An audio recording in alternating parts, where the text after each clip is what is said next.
ഇനി കൊച്ചി കാണാൻ വരുന്ന ഒരു ഓട്ടോയും ഊബറൊന്നും വിളിച്ചിട്ട് വെറുതെ പൈസ കളയേണ്ട ആവശ്യമില്ല. നമ്മുടെ ഫോണിൽ ഒരു ആപ്പ് ഉണ്ടെങ്കിൽ വളരെ സിമ്പിളായിട്ട് കുറഞ്ഞ ചിലവിൽ നമുക്ക് ഈ ഇലക്ട്രിക് സ്കൂട്ടർ കൊച്ചി കാണാൻ യൂസ് ചെയ്യാം.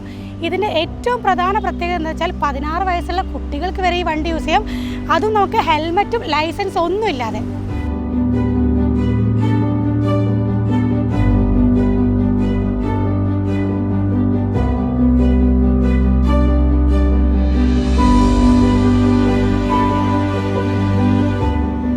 Kochi Kaloor stadium, marine drive, Broadway എന്നിവിടങ്ങളിൽ നിന്ന് കീശകാലിയാകാതെ ഇലക്ട്രിക് സ്കൂട്ടർ വാടകയ്ക്ക് എടുക്കാം. അതും വളരെ എളുപ്പത്തിൽ. മുഴുവൻ പ്രവർത്തനങ്ങളും മൊബൈൽ ആപ്പ് വഴിയാണ്.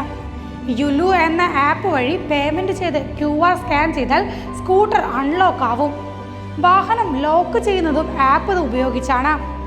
1 മണിക്കൂറിന് ഇവർ ഈടാക്കുന്നത് വെറും 149 രൂപയാണ്. ഇതുകൂടാതെ മറ്റ് 3 പ്ലാനുകളും ഇവിടെ അവൈലബിൾ ആണ്. നമ്മുടെ കമ്പനീൻ്റെ നെയിം വന്നിട്ട് സീക്കോ മൊബിലിറ്റി. ഇത് വന്നിട്ട് ബാംഗ്ലൂരിലത്തെ 2019 ഓപ്പൺ ചെയ്ത കമ്പനിയാണ് റെൻ്റൽ ബൈക്ക്. ഇത് ഇപ്പോൾ കേരളത്തിൽ ഇപ്പോൾ സ്റ്റാർട്ടായത്. കൊച്ചിയിലെ കലൂരാണോ ആദ്യമായിട്ട് വന്നത്? കലൂർ സ്റ്റേഡിയത്തിലും സ്റ്റാർട്ടായിട്ടുണ്ട്, ദേശാഭിമാനി കറുകപ്പള്ളിയും സ്റ്റാർട്ടായിട്ടുണ്ട്. അപ്പോൾ ഈ വണ്ടീൻ്റെ പ്രൈസ് എങ്ങനെയാണ്? പ്രൈസ് വരും 4 പ്ലാനാണ്. 1 അവർ, 3 അവർ, 8 അവർ, 24 അവേഴ്സ്. അതിന് 1 അവറിന് വരുന്ന പ്രൈസ് വന്നിട്ട് 129, 3 അവർ 249, 8 അവർ 349, 24 അവേഴ്സ് ആകുമ്പോൾ 499. എത്ര ദൂരം വരെ പോകാം? ലിമിറ്റ് എന്താണ്? ഒരു ചാർജിന് 60 കിലോമീറ്റർ കിട്ടും. കൊച്ചി ബേസ് ചെയ്തിട്ടാണ് ഈ കമ്പനി ഇപ്പോൾ സ്റ്റാർട്ട് ചെയ്തിട്ടുണ്ട്. ഇവിടെ കൊച്ചിയിൽ എവിടെ വെച്ചും ഇറങ്ങാൻ പറ്റും. ടൈമിംഗ് ഒക്കെ എങ്ങനെയാ? ടൈമിംഗ് മീൻസ് 1 അവറിന് ടൈമിംഗ് ഉണ്ട്. അതല്ല, വണ്ടി രാവിലെ എപ്പോഴും 24 അവേഴ്സ് വണ്ടി കിട്ടും. ഇപ്പോൾ ഒരാൾ ഇവിടെ വരുമ്പോൾ ഫസ്റ്റ് പ്ലേ സ്റ്റോറിൽ നമ്മുടെ ആപ്പ് ഡൗൺലോഡ് ചെയ്യണം. യൂലു ആണ് പേര്. അത് ഡൗൺലോഡ് ചെയ്ത് കഴിഞ്ഞാൽ 4 കാറ്റഗറിയാണ്. അതിൽ ഫസ്റ്റ് ഡൗൺലോഡ് ചെയ്യുക, പിന്നെ സൈൻ ചെയ്യുക, പിന്നെ പ്ലാൻ ചൂസ് ചെയ്യുക, സ്കാൻ ചെയ്യുക, വണ്ടി കൊണ്ടുപോകും. അപ്പോൾ എന്തെങ്കിലും ഡെപ്പോസിറ്റ്? അത് ഡെപ്പോസിറ്റ് ഉണ്ട്. 2 ഡെപ്പോസിറ്റ് എമൗണ്ട്. അത് നിങ്ങൾക്ക് റീഫണ്ടാണ്. പൂർണ്ണമായും കാർബൺ രഹിത വണ്ടികളാണ് ഇവ. സോളാർ ഊർജം ഉപയോഗിച്ചാണ് ബാറ്ററികൾ ചാർജ് ചെയ്യുന്നത്. ഏറ്റവും വലിയ പ്രത്യേകത എന്തെന്നാൽ ലൈസൻസോ ഹെൽമറ്റോ ഇല്ലാതെ ഈ വാഹനം ഉപയോഗിക്കാമെന്നതാണ്. മിനിമം വേഗത 25 കിലോമീറ്റർ ആണ്. കൂടാതെ ഇതിന് രജിസ്ട്രേഷനും ആവശ്യമില്ല. പ്രവർത്തനം പറയുമ്പോൾ ഫുള്ള് GPS ആണ് വണ്ടി ഓടുന്നത്.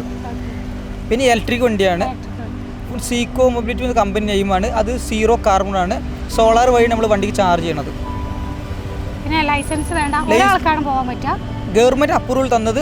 ലൈസൻസും വേണ്ട, ഹെൽമെറ്റും വേണ്ട, ഒരാൾക്ക് പോവുക. പക്ഷേ സേഫ്റ്റിക്ക് ഹെൽമെറ്റ് വെക്കണം, നമുക്ക് നല്ലതാണ്. ഹെൽമെറ്റ് ഇല്ലാതെ പോകാൻ പറ്റും. പക്ഷേ ഹെൽമെറ്റ് സേഫ്റ്റി വെച്ചാൽ ഇല്ലല്ല, ആരും ഒന്നും പിടിക്കൂല. 16 വയസ്സുള്ളവർക്ക് മുതൽ ഈ വാഹനങ്ങൾ ഉപയോഗിക്കാം. ഏപ്രിൽ 16-നാണ് ഈ സംരംഭം കൊച്ചിയിൽ ആരംഭിച്ചത്. ബാംഗ്ലൂർ, മുംബൈ നഗരങ്ങളിൽ ഈ സ്കൂട്ടറുകൾ മുൻപ് തന്നെ പ്രവർത്തനം ആരംഭിച്ചിരുന്നു.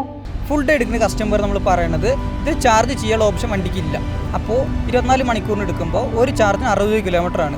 അപ്പോൾ ഈ വണ്ടി നിങ്ങൾക്ക് കൊണ്ടുപോയിട്ട് ചാർജ് തീരാറാകുമ്പോഴേക്കും ഒന്നില്ലെങ്കിൽ ജയല സ്റ്റേഡിയത്തിലോ ഇല്ലെങ്കിൽ കറുകപ്പള്ളി സാരഥി സ്പോർട്സ് സെൻറ്ററോ വന്നു കഴിഞ്ഞാൽ നമ്മൾ ബാറ്ററി മാറ്റി തരും. ഇല്ലെങ്കിൽ വണ്ടി സ്വൈപ്പ് ചെയ്ത് നിങ്ങൾ കൊണ്ടുപോകാം. മെട്രോ, വാട്ടർ മെട്രോ തുടങ്ങിയ ആധുനിക യാത്രാ സംവിധാനങ്ങൾ ആരംഭിച്ച കൊച്ചി നഗരത്തിൽ ഈ സംരംഭവും വലിയ വിജയമാകട്ടെ എന്ന് നമുക്ക് ആശംസിക്കാം.